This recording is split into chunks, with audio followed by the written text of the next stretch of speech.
우리 같이 고백하고 말씀 나아가겠습니다. 빈손으로 왔다 빈손으로 가는 나그네 인생, 왕같은 제사장 선지자 인생, 아낌없이 주고 아낌없이 사랑하고 주 예수와 함께 살자.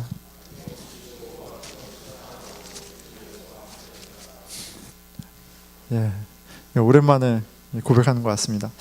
자, 오늘 주제는 생명의 주인 하나님의 말씀이에요. 생명의 주인 하나님의 말씀, The Lord of Life, 그렇죠? The Word of God이에요. 생명의 주인, 꼭 마음에 새기는 은혜가 있었으면 좋겠습니다. 여러분, 목요일날 눈 왔습니다. 눈 보셨나요? 이미 다 이제 나이를 많이 먹어서 별로 감흥이 없나요? 눈이 오면? 지난주 목요일날 눈이 왔는데 저는 목요일날 이제 좀 일이 많았어요. 그래서 이제 막 한참 눈을 내리는 시간에 한 8시까지 밖에서 이제 일을 하는데, 이제 우체부 일을 하니까 낙엽도 좀 이렇게 위험하거든요. 넘어질까봐. 근데 거기다 눈이 오니까 안 기쁘더라고요. 더 위험해지는 거잖아요. 그래서 이제 시작이구나. 그런데 갑자기 그런 생각이 들었어요. 저희 한이 한솔이가 떠올랐어요. 한솔이가 작년에 눈을 봤겠지만 이제 1살 반이니까 기억 못하겠죠. 근데 이 한솔이가 눈을 보면 얼마나 좋아할까 이 생각을 하니까 그냥 마음이 너무 기쁜 거예요. 진짜 아이가 주는 기쁨이 너무 큰데 아이들이 기뻐할 때 그걸 또 보는 기쁨이 참 큽니다. 그래서 눈이 그렇게 꼭 나쁘지만은 않았어요. 일을 끝내고 오피스 가서 클라가드 하고 집에 가니까 벌써 시간이 9시가 됐어요. 그래서 이제 좀 지친 몸으로 들어갔는데 이제 그 시간이면 아이들 다 자거든요. 저희는 다 잡니다. 잤는데 샤워하고 이제 지친 몸으로 들어갔는데 한희 4살짜리 한희하고 1살 반 한솔이는 자요. 이미 잤어요. 그런데 한나하고 저희 아내하고 한참 대화 중에 있었어요. 그래서 대화 중에 있어서 대화의 주제는 이거였습니다. 다른 사람이 뭐라 하든 상관하지 말고 살아라. 누가 너한테 뭐라 하든 너는 하나님의 귀한 딸이니까 너무 신경 쓰지 말고 살아라. 이제 그 이야기를 이제 계속 무한 반복을 하고 있었어요. 근데 이제 그런 거죠. 이제 학교를 다니니까 친구들하고 친한 친구들하고 이제 문제도 이제 있고 있는 그런 거예요. 그래서 이제 친구가 I don't like you, I'm not gonna play with you anymore 막 이렇게 얘기를 하면 그게 상처가 되는 거예요. 한나가. 그래서 같이 놀던 친구가 그 말 한마디를 하면 하늘이 무너지는 것 같은 거예요. 그래서 막 통곡하고 슬퍼하고 막 그래서 저희 아내가 교육하는 거죠. 야, 그래도 놀잖아. 다시 놀잖아. 그 말 한마디에 너무 의미 부여하지 말고 괜찮아. 근데 한나 너무너무 힘든 거예요. 하나님의 딸이란 걸 잊지 마. 그런데 저희 한나가 그래요. 아는데 안 된다는 거예요. 아는데 내가 마음이 흔들릴 필요가 없는 걸 아는데 안 된다는 거예요. 그래서 그 이야기를 무한 반복을 막 하고 있어요. 나 자야 되는데 막 무한 반복하고 있어요. 근데 제가 그 얘기를 듣다가 그런 생각이 들었어요. 뭐냐면 한나가 갖고 있는 스트러글이 지금 저도 겪는 스트러글이에요. 알거든요. 내가 얼마나 귀한 존재인 걸 알거든요. 그리스도의 피값으로 사셨잖아요. 하나님 자녀잖아요. 그런데 누가 무슨 말 한마디 한 것 때문에 너무 디프레스 되고 그런 일이 너무 많아요. 살아가면서. 제 미션을 며칠 전에 있었던 일이에요. 제가 이제 전화로 오피스에 어떤 관공서에 전화를 해서 어떤 다큐멘트를 좀 확인하려고 했는데 이 너무 느리잖아요. 미국이. 그래서 제가 좀 이렇게 야, 나 기다렸으니까 좀 빨리 해줘 막 이렇게 얘기하는데 이분이 제 빈정을 확 상하게 했어요. it takes time 막 이렇게 얘기하는데 알죠. 시간 걸리는 거. 그래서 저한테 한마디 했어요. 저한테 보이라고 그랬어요. 보이, it takes time. 여러분 별로 감흥이 안 오나요? 근데 저는 아니 얘가 나를 언제 봤다고 나한테 보이라고 그래. 이런 생각이 계속 드는 거예요. 나보다 나이도 어릴 텐데 하는 생각도 들면서 막 그게 실은 별거 아닌데 너무 기분이 누가 나를 룩다운 했다는 그런 생각이 들어서 기분이 나쁜 거예요. 하나님의 아들인데 남 얘기가 아닌 거죠. 다른 사람이 나이가 어떻게 돼서 얘기하느냐 그게 저한테 그 임팩트가 있어요. 자, 여러분들은 어떠세요? 살아가면서 친구들, 부모님, 주위에서 여러분들에 대해서 밸류하고 무언가 얘기할 때 그 세상의 소리에 여러분들은 어떻게 반응하나요? 하나님이 성경을 통해 말씀하실 때 여러분 어떻게 받아들이세요? 하나님의 말씀과 세상의 이야기가 부딪힐 때 여러분들은 어떤 말씀을 듣고 순종하나요? 내 안의 디자이어와 욕망과 하나님의 말씀이 부딪힐 때 여러분들은 어떤 말에 귀를 기울이세요? 한번 생각해 보면 좋겠어요. 하나님의 말씀, 누가 하는 말씀이냐면 The Lord of Life, 생명의 주인이 하시는 말씀이에요. 세상과 다른 이야기, 내 욕망과 반대되는 이야기라 할지라도 생명의 주인이신 하나님이 하시는 말씀은 우리를 생명으로 인도하는 말씀이에요. 오늘 말씀을 통해서 그 하나님을 사모하고 하나님의 말씀을 더 디자이어하는 저와 여러분이 되기를 축원합니다. 왜 이렇게 싫어하세요? 당황스럽게. 자, 오늘 말씀으로 들어가겠습니다. 자, 오늘 본문에 여러분 남유다가 망해요. 500년 역사의 이 킹덤이 완전히 completely destroy 되는 날이에요. 완전 쫄딱 망해버립니다. 자, 이 결과는 하나님의 말씀을 생명처럼 여기지 않은 결과예요. 자, 이 예레미야서는 이미 망해서 바빌론이라는 나라의 노예로, 그래서 나라 잃은 서글픔과 그 디프레스한 상황과 고난 가운데 하나님 어떻게 우리에게 이런 일이 일어날 수 있습니까? 하나님이 살아계시다면, 하나님이 당신의 백성에게 약속하셨다면 우리가 이렇게 고난을 받는 게 맞습니까? 라고 울부짖는 하나님의 백성에게 하나님이 하시는 말씀이에요. 너희 고난에 이유가 있다 하시는 말씀이에요. 하나님의 약속은 유효하다. 나는 너의 하나님이 될 거고 너는 나의 백성이 될 거야. 이 약속은 유효하다. 하지만 그와 동시에 너와 내가 맺은 그 커베넌트, 너가 내 말에 순종하면 복을 받을 것이고 내 말을 내치면 심판받는다는 그 약속도 유효하다. 이렇게 말씀을 예레미야를 통해서 확인해 줍니다. 남유다의 멸망은 하나님의 말씀을 무시한 결과예요. 생명을 버리자 무엇이 찾아오나요? 죽음이 찾아오는 거예요. 자, 기원전 586년 예수님이 오시기 600년 전, 이제 이스라엘 왕국이 남유다가 망했습니다. 바벨론 왕 느부갓네살이 왕국의 수도인 예루살렘을 포위한 지 1년 반 만에 이 성이 함락됐어요. 1년 반 동안 버텼어요. 1년 반 동안 싸웠어요. 1년 반 동안 이스라엘이 갖고 있는 모든 리소스를 사용해서 이 하십을, 이 서퍼링을 이겨보려고 했어요. 근데 결과는 하나님이 작정하신 대로, 하나님이 계획하신 대로 심판으로 끝맺습니다. 패배의 결과는 참혹하죠. 8절입니다. 갈대아인들이 왕궁과 백성의 집을 불사르며 예루살렘 성벽을 헐었고 They burnt the king's house and the house of the people and broke down the walls of Jerusalem. 성 전체가 쑥대밭이 되었고 남은 사람들은 모두 바벨론 수도로 강제 이주를 당합니다. 노예 신세가 됐어요. They carried into exile to Babylon the rest of the people who were left in the city. 하루아침에 집을 잃고 직장을 잃고 건강을 잃고 스테이터스를 잃고 다 잃어버렸어요. 그들이 자랑했던 하나님의 템플이 불탔고 그들이 의지했던 예루살렘의 성벽이 완전히 무너졌어요. 자, 그런데 이 비참한 가운데 오늘 본문은 zoom in one person, 한 사람을 조명하고 있어요. 시드기야 왕, 남유다의 마지막 왕.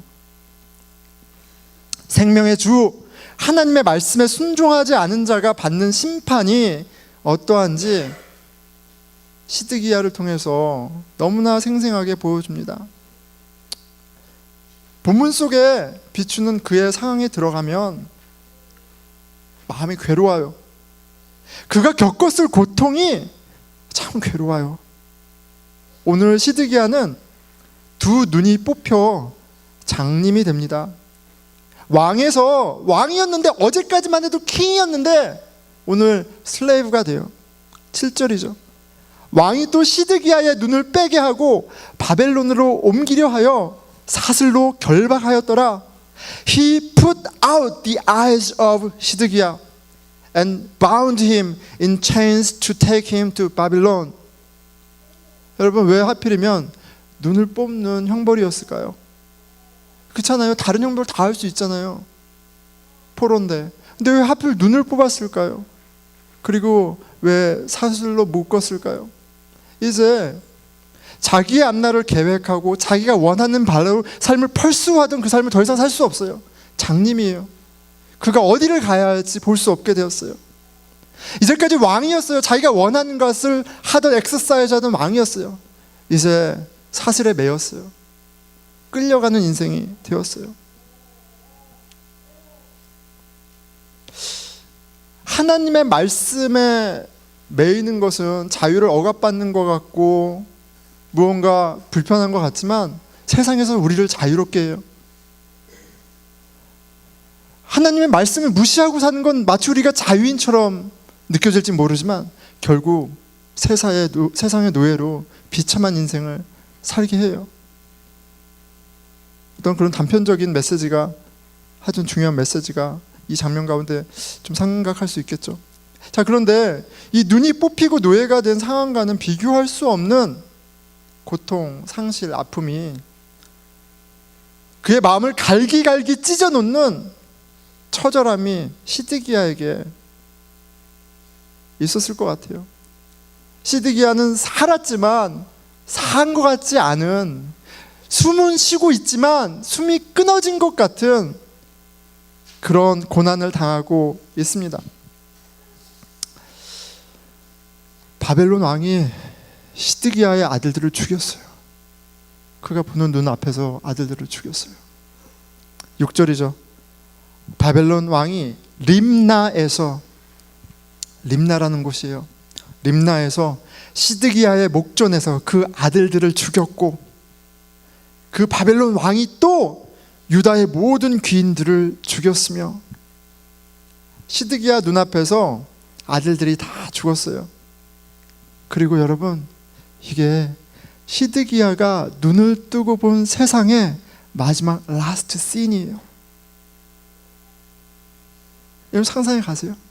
내가 본 마지막 세상의 모습이 내가 생명처럼 여기는 자식들의 죽음, 비명, 절규라고 생각해 보세요. 그런데 여러분, 어떻게 죽였을까요? 그냥 깨끗하게 죽였을까요? 그렇지 않아요. 죽였다라는 이 단어는 영어로는 killing animal for food, killing animal for sacrifice예요.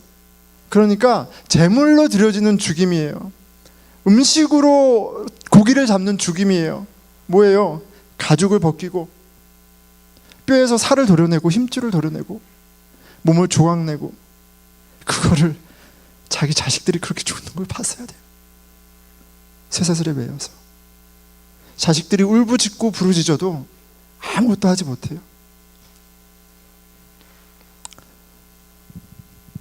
시드기야가 21살의 왕이 됐습니다. At the age of 21, he became a king. 그리고 언제 망해요? 11년 있다 망해요. 그의 나이가 30대 초반이에요. 그럼 그의 아들들, 자녀들이 몇 살이었을까요? 이미 장성해서 살 만큼 산 게 아니에요. 제가 시드기야 왕보다 한 10살 늦게 장가갔다고 생각하면 이제 5살, 7살, 10살이에요. 한나하니 한소리 같은 아이들이.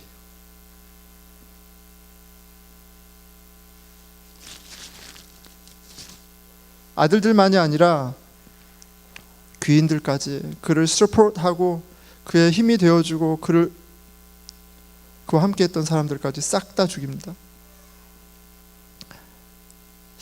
이 마지막 장면이라는 것은 자기 생명 같은 자식들의 비명과 부르짖음, 자신의 무능과 비참함을 생생하게 경험하게 하는 거예요.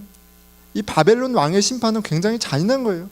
눈을 뽑았으니까 잔인하다 이게 아니에요. 이 모든 상황을 연출했다는 것, 평생 이 트라우마 가운데 서퍼링하고 살게 하려는 이 인텐션, 이거 얼마나 잔인합니까? 저는 상상도 못할 것 같아요. 자, 자녀는 이스라엘 백성들에게 굉장히 특별하죠. 성경에서 말하는 자녀는 하나님의 직접적인 blessing이에요. 시편 127장 3절입니다. 본문이 있죠. 보라, 자식들은 여호와의 기업이요 태의 열매는 그의 상급이로다. 아마 본문이 없나요 혹시? 그 다음, 죄송합니다. 그 전 거 맞네요. 예. 잘하고 계신데 죄송합니다. 젊은 자의 자식은 장수의 수종의 화살 같으니 이것이 그의 화살통에 가득한 자는 복되도다. 그들이 성문에서 그들의 원수와 담판할 때 수치를 당하지 아니하리로다. 화살통에 있는 화살들이에요. 하나님이 주신 스트렝스예요. 하나님이 주신 생명력이에요. 하나님이 주신 인헤리턴스예요. 그런데 지금 그 활들이 다 꺾였어요. 활들이 다 꺾였어요. 하나님께서 림나에서 그 화살들을 다 꺾어버리십니다. 왜 림나였을까? 예, 제 상상입니다. 림나라는 단어를 찾아보니까 림나라는 위치는 팔레스타인 지역과 바벨론 지역의 경계에 있는 굉장히 포트레스예요. 굉장히 militantly important 포인트예요. 게이트와 같아요. 그런데 이 림나라는 말의 뜻이 fertility예요. 생명력이에요. fertility, production, 생명력이에요. 그런데 왜 림나였을까라고 생각하게 되는 건 실은 the plain, 그 제리코라는 곳에서 잡혔거든요, 시드기야 왕이. 근데 이 여리고에서 림나까지 300km예요. 꽤 먼 거리예요. 그런데 굳이 림나에 데리고 와서 그 모든 일을 해요. 생명의 땅, 그 땅의 주인이 시드기야의 생명을 끊어버리는 것을 이 장면을 통해서 생생히 보여주는 것 같아요. 이 바벨론 왕의 잔인함에 눈살이 찌푸려집니다. 여러분, 그런데 여러분 어떠세요? 이 본문이 당황스러운 게 이 잔인함 때문만은 아니죠.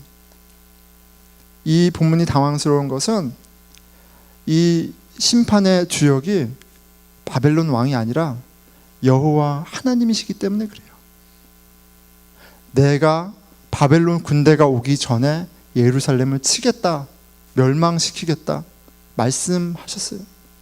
지금 시드기야의 자녀들을 사륙하는 것은, 그 기인들을 사륙하는 것은 바벨론 왕, 하나님을 대적하는 바벨론 왕이 아니라 하나님이세요. 이게 너무너무 당황스러운 거예요. 왜 이렇게까지 하셔야 하셨나요? 이 모질고 무시무시한 하나님의 모습을 성경이 말하는 대로 말하는 것이 되게 부담스러워요. 힘들어요. 은혜와 자비가 풍성하신 하나님, 100번, 1000번, 10,000번 용서하시는 하나님, 그 하나님이 아니라 인정사정 없는 죽음의 심판의 하나님, 두렵고 마음이 편하지 않습니다. 하지만 분명한 것은, 오늘 말씀을 통해서 분명한 것은 오늘 심판의 주역은 바벨론 왕이 아니라 하나님이라는 거예요. 이것이 예레미야를 통해 분명히 밝히시는 바입니다. 자, 이 말씀을 통해서 저와 여러분이 분명히 깨달아야 할 바가 있어요. 무엇이냐면 생명의 주인 여호와 하나님이 생명의 주인이라는 거예요. 내가 생각하는 그 좋은 하나님, 내가 생각하는 복 주시는 하나님이시기 이전에 하나님은 하나님이세요. 하나님은 주인으로, 생명의 주관자로, 왕으로 하나님이시라는 사실을 우리가 꼭 기억해야 돼요. 우리의 익스펙테이션대로 움직이시는 분이 아니에요. 시편 127편 전반부죠. 아까 자녀의 축복을 얘기하기 전에 고백되는 부분이에요. 여호와께서 집을 세우지 아니하시면 세우는 자의 수고가 헛되며, 여호와께서 성을 지키지 아니하시면 파수꾼의 깨어있음이 헛되도다. 너희가 일찍이 일어나고 늦게 누우며 수고의 떡을 먹음이 헛되도다. 그러므로 여호와께서 그의 사랑하시는 자에게는 잠을 주시는도다. 우리의 지혜, 우리의 능력, 우리의 열심과 상관없어요. 하나님이 여셔야지 갈 수 있는 것이고, 하나님이 닫으시면 예루살렘은 1년 반을 버텨도 망하는 거예요. 하나님이 주인이십니다. 그리고 이것은 우리가 가진 모든 것이 하나님이 허락하신 선물이라는 것을 기억하게 해줘요. 여러분, 하나님의 말씀은 우리의 기분을 편하게 해주는, 마사지를 해주는 그런 용도가 아니에요. 하나님의 말씀은 우리의 삶을 좀 더 나아게 하는 고급된 정보도 아니에요. 하나님의 말씀은 생명과 죽음을 가르는 말씀이에요. 하나님의 말씀을 순종하느냐, 순종하지 않느냐는 생명과 죽음을 가르는 이슈예요. 우리가 살기 위해 반드시 듣고 깨닫고 순종해야 할 진리입니다. 하나님의 말씀이 생명이기에 하나님의 말씀을 저버리는 결과가 죽음인 것은, 생명을 버렸을 때 죽음이 오는 것은 너무나 당연한 결과예요. 하나님께서 시드기야 왕에게 말씀하십니다. 38장 17절에서 18절이죠. 예레미야가 시드기야에게 이르되, 만군의 하나님이신 이스라엘의 하나님 여호와께서 이와 같이 말씀하시되, 내가 만일 바벨론의 왕의 고관들에게 항복하면, 예루살렘이 망하기 전에 하신 말씀이죠. 내 생명이 살겠고 이 성이 불사름을 당하지 아니하겠고 너와 내 가족이 살려니와, 내가 만일 나가서 바벨론의 왕의 고관들에게 항복하지 아니하면 이 성이 갈대아인의 손에 넘어가리니 그들이 이 성을 불사를 것이며 너는 그들의 손을 벗어나지 못하리라 하셨느니라. 하나님이 시드기야에게 미리 말씀하셨어요. If you will surrender to the officers of the king of Babylon, then your life shall be spared, and this city shall not be burnt with fire. You and your house shall live. 이렇게 얘기하셨어요. But if you do not surrender to the officers of the king of Babylon, 그런 멸망이 있다라고 얘기하셨어요. 하나님이 말씀하십니다. 항복하라고 말씀하세요. 항복해라. 항복하는 것이 사는 길이다 말씀하셨어요. 자, 이 말씀은 지금 포위당해 있는 상태에서 시드기야 왕이 예레미야를 찾아와서 이 전쟁이 어떻게 될 건지 물어보죠. 그런데 예레미야가 대답을 못해요. 시드기야 왕이 무서워서 대답을 못하는 거예요. 하나님의 뜻을 얘기하면 자기가 죽을까 봐 말을 못하는 거예요. 그때 시드기야 왕이 예레미야에게 이렇게 얘기하면서 말하게 해요.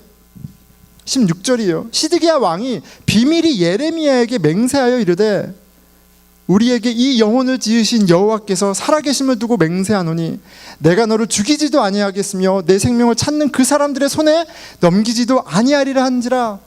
시드기야에게 두 가지 신앙 고백이 있는 거예요. 무슨 고백이요? God is the living God. 하나님은 살아계신 하나님이야. God is the God who made us.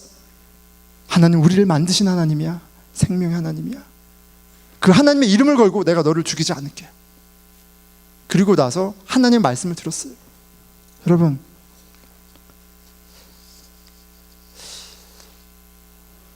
하나님을 알아도 하나님의 말씀에 순종하는 건 다른 얘기예요. 아니, 어떻게 이럴 수가 있죠? 하나님을 알아요. 생명의 주라는 걸 알아요. 하나님의 말씀이 이루어진다는 걸 알아요. 그런데 하나님의 말씀을 들었는데 순종하지 않아요. 어떻게 이런 일이 일어날 수 있습니까? 어떻게 예루살렘이 burned out, 모두 다 죽는다고 얘기하시는데 항복하지 않을 수 있어요?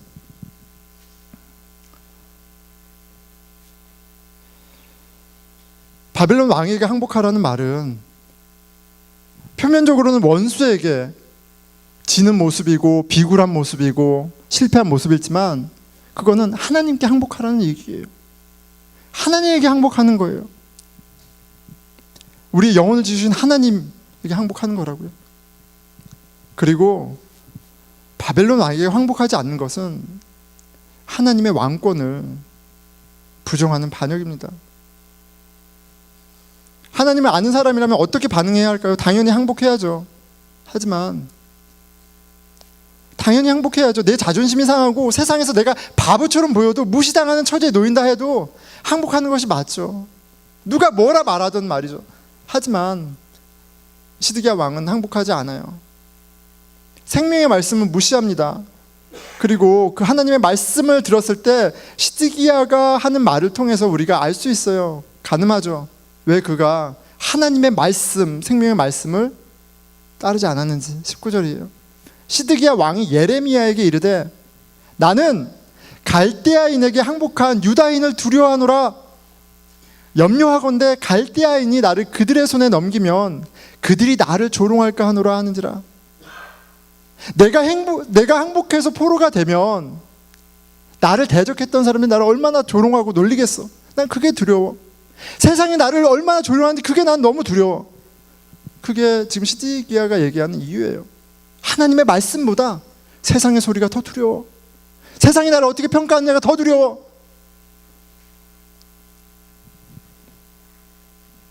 왜 명백한 하나님의 말씀을 무시했나요?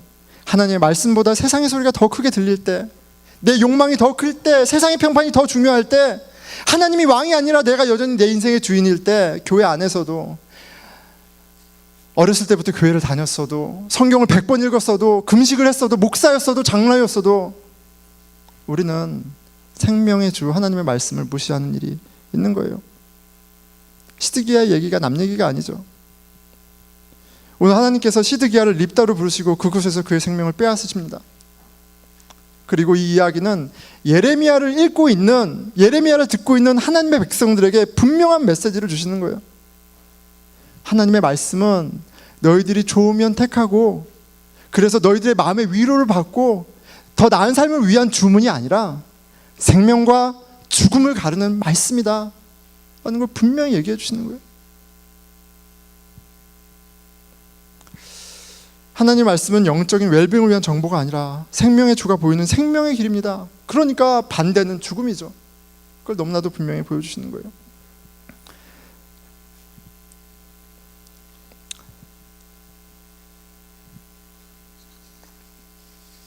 자, 그런데 39장은 되게 흥미로운 장면을 하나 더 소개하고 있습니다. 되게 좀 어떻게 보면 의외의 장면인 것 같아요. 저는 구스 사람 황간에게 구원을 약속하세요. 구스 사람 황간, 에벤멜렉이라는 사람이 에벤멜렉, 왕의 종이라는 뜻이에요. 왕의 종, the servant of king, 왕의 종이라는 뜻이에요. 이 사람에게 구원을, 생명을 약속하세요. 자, 근데 구스는 the darkness, 까맣다는 얘기예요. 에티오피안이라고 번역되기도 했는데 어쨌든 아프리카 사람이라는 뜻이에요. 구스 사람이에요. 그리고 환간이에요. 여러분, 환간은 fertility가 없는 사람이에요. 생명력이 끊어진 사람이에요. 아무런 소망이 없어요. 하나님에게 저주받은 잡이에요. 그런데 이 구스 사람 환간에게 이 예루살렘이 망해서 쑥대밭이 되고 다 저주 가운데 있는데 내가 너에게 구원을 약속해. I will give you life. 얘기하세요. 어떻게 보면 세상의 기준으로 누구도 되고 싶지 않은 그 사람에게 하나님이 exceptional한 정말 그레이스를 베푸세요. 그 이유가 뭐라고 말씀하시나요? 18절. 내가 반드시 너를 구원할 것인즉 내가 너를 반드시 구원할 거야. 내가 칼에 죽지 아니하고 내가 노량물같이 내 목숨을 얻을 것이니 은혜로 얻을 것이니 풍성하게 얻을 것이니 이는 내가 나를 믿었음이라 여호와의 말씀이니라 하시더라. 하나님은 이 심판 가운데에서도 은혜와 자비의 하나님이 아니신 적이 한 번도 없어요. 하나님은 낮은 자에게, 가난한 자에게, 부서진 자에게, 연약한 자에게 은혜를 베푸시는 하나님이세요. 죽음의 위험 속에 예레미야를 보호한 에벤멜렉에게 하나님이 구원을 약속하십니다. 에벤멜렉은 모든 사람들이 미워하고 그래서 모든 사람들의 적이 될 수 있는 위험한 선택을 했어요. 생명의 주 하나님을 선택했습니다. 그야말로 시드기야 왕은 유다의 왕으로 만군의 하나님, 천지창조주 생명의 주의 종을 자처했지만 하나님의 종이 아니었어요.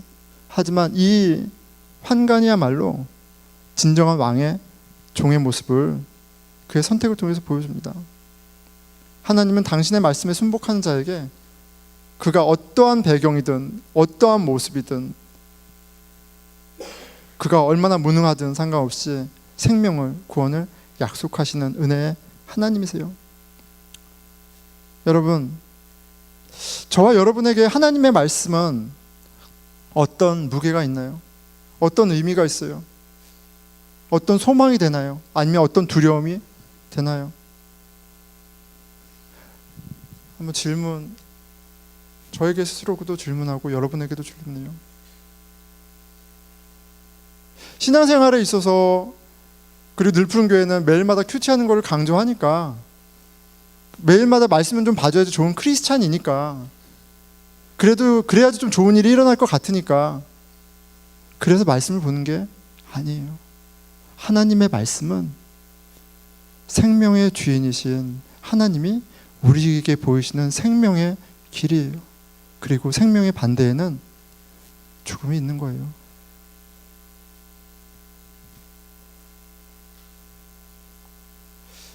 말씀의 실체이신 말씀이 육신이 되어 우리에게 찾아오셨습니다. 예수 그리스도죠. 우리를 위해서 죽으시고 부활하셔서 그 안에서 하나님의 자녀가 되게 하신 하나님의 그 풍성하심이 말씀 가운데 너무나도 명백하게 풍성하게 드러났어요. 여러분, 그 하나님의 말씀이 저와 여러분에게 생명이 됩니까?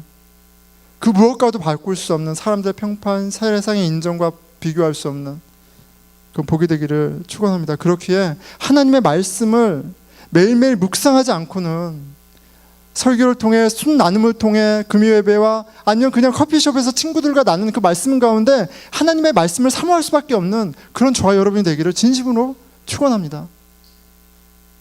그러니까 제발 그 말씀의 중요성을 깨닫고 말씀을 우선순위에 둔 저와 여러분이 되었으면 좋겠어요. 그런데 이 말은 여러분들의 삶이 그만큼 시간이 남고 여유가 있어서 말씀을 보라는 얘기가 아니에요. 제가 우체부를 하니까 시간이 진짜 없어요. 너무 힘들어요. 시간 있으면 좀 자지. 시간 있으면 못 봤던 짤을 보지. 말씀 볼 시간이 없어요. 더군다나 우리 교회는 이른 아침 기도까지 있잖아요.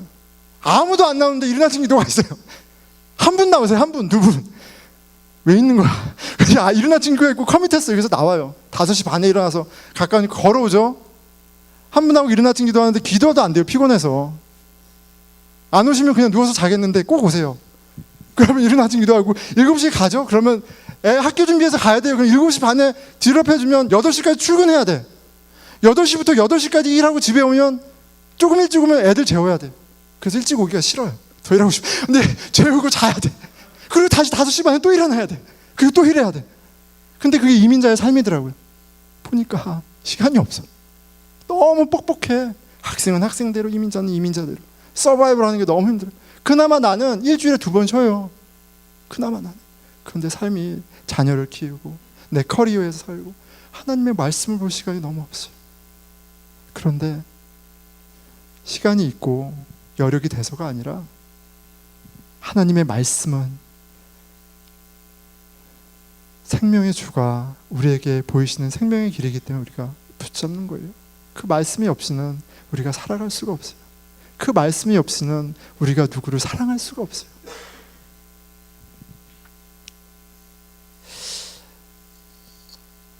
오늘 말씀 가운데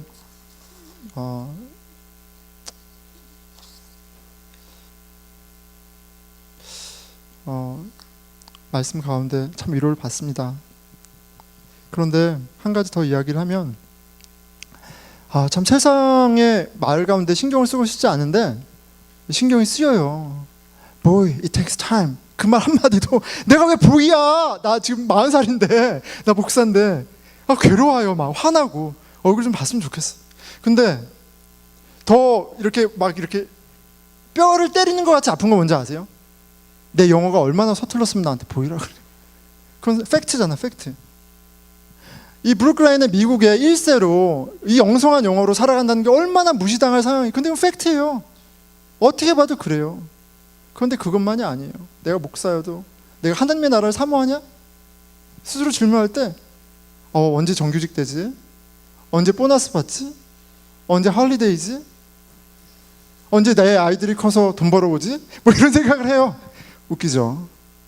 세상이 조롱하기에 앞서 제가 되게 우스워요. 그리고 세상이 나를 룩다운할 때 그게 또 팩트야. 너무너무 힘들어요. 자, 그런데 제가 위로를 받는 건 내가 환관이어도, 내가 fertility가 없어도, 내가 nothing이어도 하나님은 우리에게 생명과 구원을 베푸신다는 거예요. 그에게 손을 벌리고 찾아오는 자에게 구원을 베푸시는 분이라는 거예요.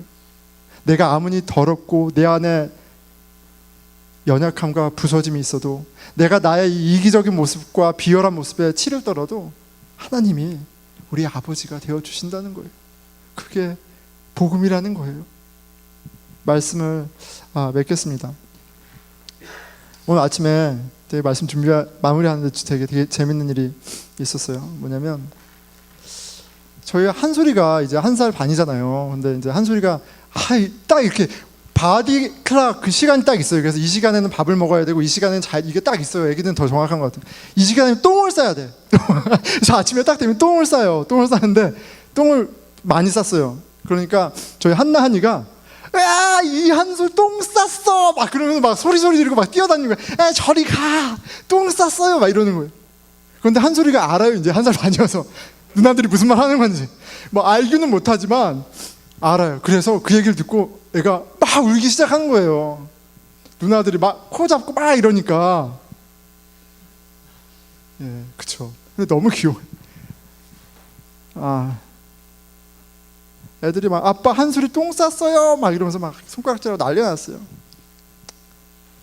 아이는 울고. 근데 진짜 냄새가 너무 많이 나더라고요. 많이 쌌어요. 그런데 아빠가 똥 싼 아들에게 원하는 건 그냥 아빠한테 오는 거예요. 그렇잖아. 기저귀 혼자 빼고 화장실 가서 깨끗이 닦고 새 옷 입고 깨끗하게 해서 누나들이 보기에도 번듯하고 누가 보기에도 번듯해서 오는 게 아니라 그냥 오는 거죠. 오면 되는 거예요. 한솔이가 나한테 그냥 오면 돼. 똥 묻은 채로 오면 되는 거예요. 손 벌리고 나한테 오면 되는 거예요. 그럼 안아줘요. 위로해줘요. 여전 그게 기쁨인 거죠. 그게 생명인 거죠. 하나님은 우리에게 요구하시는 건 대단한 삶이 아니에요. 항복이에요, 항복. 아버지를 인정하는 거예요. 그럼 제가 그 똥냄새 충만한 자녀를 사랑으로 안아서 제가 씻지 않고 더 사랑이 많은 아내한테 줘서 아내가 씻기는 거죠, 이제. 여러분, 진정한 생명은 우리 주 여호와에게 있습니다. 그것을 가르쳐 주시려고 이 장면을 연축하세요. 죽음을 선택하지 마세요.